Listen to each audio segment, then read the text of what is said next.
Now that I've left school, I'm actually a little bit nervous because obviously it's going into another classroom. I'm a little bit worried about how the children are going to be. So it'd be nice to see what it's like to work in a newly built, purpose-built school. How will two primary teachers fare when, never having previously met, they swap classrooms?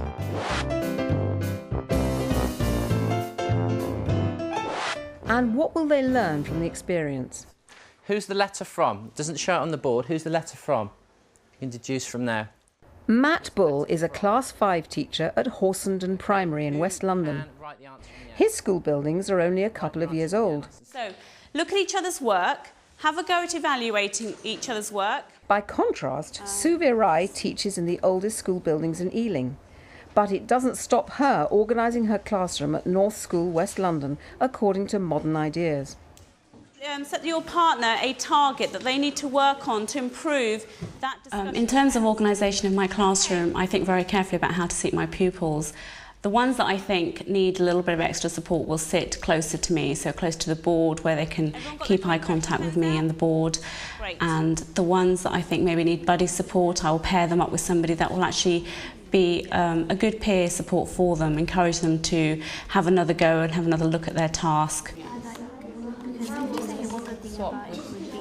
What you need to reply, you need to persuade. 4 miles away at Horsenden Primary, Matt enjoys the benefits of a new build classroom kitted out with the latest technology. Within my classroom, the children will be seated in mixed ability groups. Every teacher knows that certain children will not get on with others, so looking through your pastoral records and how children work most effectively is where I'd like to put them. The interactive whiteboard is situated at the front. My computer and the hardware that goes with it is accessible for obviously the children to use. I think it's very important for not just you to use it, for them to understand and to use it as well. Don't worry about your spellings, not yet. It's a lot harder on the board, as we all know. Excellent, well done. One of the things which I find difficult or challenging is actually to do mind gym with the class. Although things can be done in their seats, it obviously limits where they can move and how I can move with the children. You stand still. Okay. A, B, C, D. What that's doing, it's making your brain think, both sides of your brain, and getting you ready to work. Anything else? A few years ago, I went on a training course looking at how peripheral environments can impact on children's learning. So as a school, we decided to take this training on board and change the way we did in-class displays and make them more learning-based, whereas the outside corridor displays are more humanities and children's work-based. So with that, we had selected colours, and one of which is yellow, which is the colour I've chosen for my classroom, because it is actually supposed to help children pick information out rather than actually confuse them about what they're trying to look for. With your partners is to see if you've actually stuck to We've got vocabulary on one set colour for a board, we've got questions on a different set colour, so children can very easily pick out the information that they need.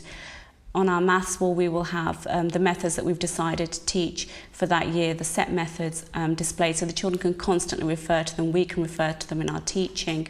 The boards are there for constant referral by the pupils to help them in their learning process. I do have washing line displays to display work which the children have done, not only in my class, but for my literacy and numeracy. I do like the children to show off what they've done. One of my washing lines has some work I've done with the children based on some water topic. What I've done is put a picture of themselves in the background as a watermark for them to actually work on within their classroom. All the things which I have hanging up, my blow-up toys, as people would say, I do like the classroom to be lively, fun, energetic, which may reflect on how the children see me. Our children have been, I think, trained, maybe a word, to self-evaluate their own learning, so and also peer-evaluate their learning. They start off by looking at their own work against the objective that was set and consider the amount of effort they feel they've put into it, and then the overall achievement they feel they've got at the end of it. Then they swap with their peer, buddy, support partner and actually look at each other's and evaluate each other's work, again for effort and achievement. Go back up. The pool and the At the beginning of the year, as a class, we talk about effective learning and learning styles, and the children will fill in a form, and that will distinguish whether they are visual, auditory or kinesthetic learners, or a combination. It's for them to see how they best learn, and it's something for adults to see, so I do display it in the classroom, and the other children that come in can see how other children or their friends learn as well. I do have a very small book corner, but I have tried to utilise the space very well. I've got my books which I've brought in as a teacher over the years, and also books which we have from the school library. It gives the children the opportunity to have a new space to go to when they particularly need to go, where they need to change their book within the classroom time. Have a go at that on Leanne's. Okay. Now can you see Leanne that she's gone back through to red? Okay guys, I'm going to leave you to another teacher and I'm just going to go to his school and have a go at teaching his Year 5 class. So you have to promise me that you're going to be good. Okay, bye. Have a lovely afternoon, 5S. Enjoy yourselves. Bye. Although they've never met, Suvir and Matt have bravely agreed to swap classrooms.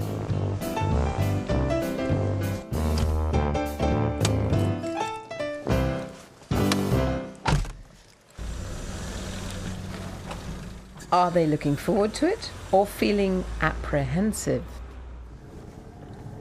Now that I've left school, I'm actually a little bit nervous because obviously it's going into another classroom. I'm a little bit worried about how the children are going to be, but at the same time I am looking forward to it. I'm now on my way to Matt's school, which I'm quite excited about because I'm looking forward to teaching a different class to my own. I'm also quite excited to be teaching in a school that's been newly built. I think it's only about 2 years old, so that'll be interesting because I work in the oldest school in the borough. Will the experience lead them to make changes in their own classroom on their return and encourage them to share tips? How will Suvir cope with the challenge of Matt's customised interactive whiteboard? Good morning, Mrs. Rice. Okay, now the Blue Cross sale, they have 10% off. So we're going to first learn how to take 10% off our £50 CD player. So 100%. Not used to writing with these. It's very... How do you rub it out? Does he not have a normal board? This one? No, Okay, thank you very much.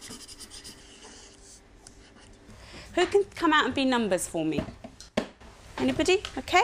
Right, you can be a number. How would you answer questions? Do you want to be a number? Okay, come on then. We're going to divide by 10. So to divide by 10, my numbers have to all move in which direction? If you're looking at it, which direction do they move? Do they move to the right or do they move to the left? Which way do they move? right. Well done, to the right. How many times? 5 times? No, once. Once because we're dividing by 10. So could all my numbers move one place to the right? Does the decimal place move? No, okay. No, our right, so you're going to your left. Thank you.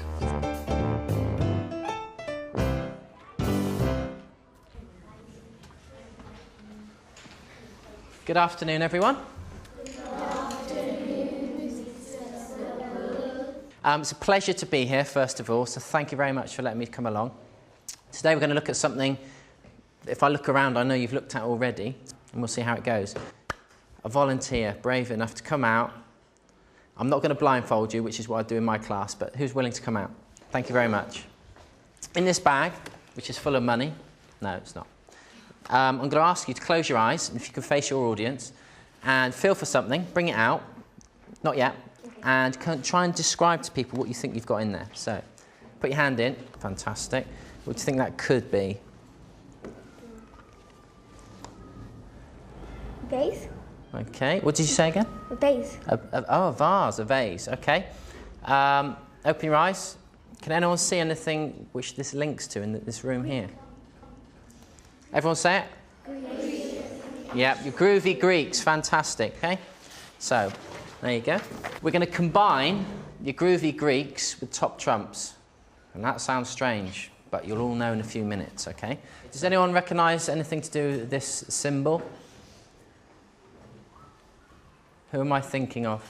It's Batman. Fantastic, well done. Okay, next one. Whisper it to the person next to you, see if you're right.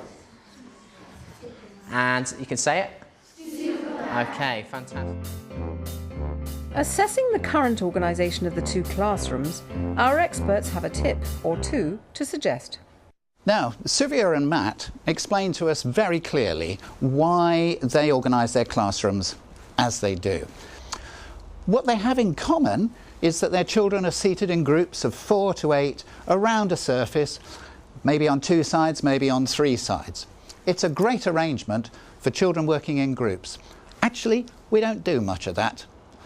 The most common activities for children are working as part of a whole class or working on their own. And when they do work collaboratively, it's usually in pairs. So my tip for teachers is horseshoes, or sometimes in L shapes, can be a better configuration when the task is not to work in a large group.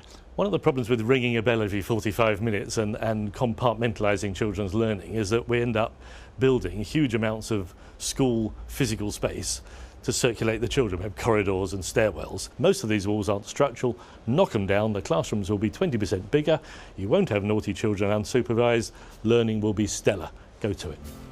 Following the swap, Sylvia and Matt meet for the first time. They share what they've learned from the experience and offer fresh ideas to each other. Matt, I think one thing you could try looking at is the colours that you use for your display backing, because and just bearing in mind how they might impact on learning. So maybe think about how you could change maybe the way you display their work on the walls, and the colours that you might use for vocabulary, and think about how it could impact on the children. One thing I'd like to do in your classroom is get rid of your teacher desk. I don't use one myself because obviously in my room there's not enough space, but you could utilise that space for a bigger or a larger book corner, or more space for the children to actually have a quiet area or a fun area to use. I like the idea of having a bigger book corner. It's something I would definitely look into, because I think it is, having seen yours, I think that was really good, and I would like a more comfortable area for the children to sit back and maybe have some quality time or some reward time. 2 weeks have passed. It's time to visit our teachers and see whether they've put any of the tips into practice or made any alteration to their classroom layout or displays. The tips I received were very good. Something which I will be definitely taking on board in September with my new class is my table layout, and perhaps looking at some of the advice with the horseshoe shape. I think the one tip I will implement is putting in a book corner, maybe a larger book corner next year, because I hopefully will have less children. At the moment I have 32, but with 2 extra children this year it meant squeezing in another table. But I'll look into maybe reducing some storage space and keeping the book corner and keeping the class space. Back to a planning for discussion text. One change I have made already, which was involving my children, talking to them about displays and the whole process. And one idea they came up with was to have a display space for themselves, obviously with boundaries which are educational, and this has happened already. It links in with the World Cup, and it was a display to do with one of their football clubs. I found it interesting that one of the tips was knock out your corridors, and if we had the money, because there's a lot of work that we need to do to school, it's a very old building, it's 150 years old. So if you're willing to give us the money, who knows what we might try.